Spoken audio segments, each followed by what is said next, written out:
اعوذ باللہ من الشیطان الرجیم بسم اللہ الرحمن الرحیم۔ اللہ کے نام سے شروع جو بڑا ہی مہربان ہے، نہایت رحم کرنے والا ہے۔ ماشاءاللہ، سبحان اللہ۔ تو یہ ان لوگوں کے لیے ہے جو کہ خود ہی فیصلے کر لیتے ہیں اور خود ہی سزا سنا دیتے ہیں۔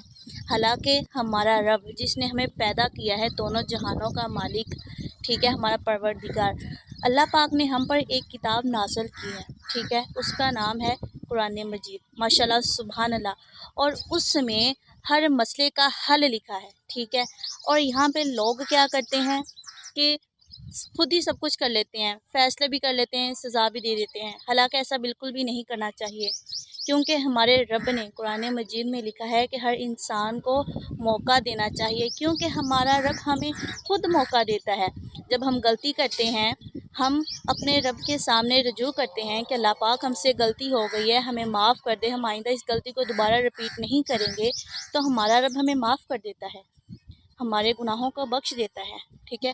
تو اسی طرح جب ہمارا رب ہمیں بار بار معاف کر سکتا ہے، موقع دے سکتا ہے، تو ہم انسان، ہمیں کس نے پیدا کیا ہے؟ ہمارے رب نے۔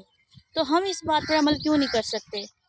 ہم دوسرے انسانوں کو معاف کیوں نہیں کر سکتے؟ ہمیں دوسرے انسانوں کو معاف کرنا چاہیے، ان کو موقع دینا چاہیے تاکہ وہ اپنی غلطی کو سدھار سکیں۔ قرآن مجید میں لکھا ہے کہ آپ دوسروں کو موقع دیں، ٹھیک ہے۔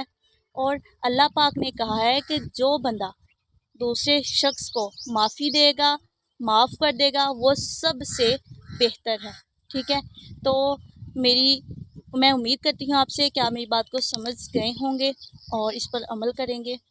باقی اللہ حافظ۔ ویڈیو اچھی لگے تو لائک کیجیے گا، کمنٹ کیجیے گا۔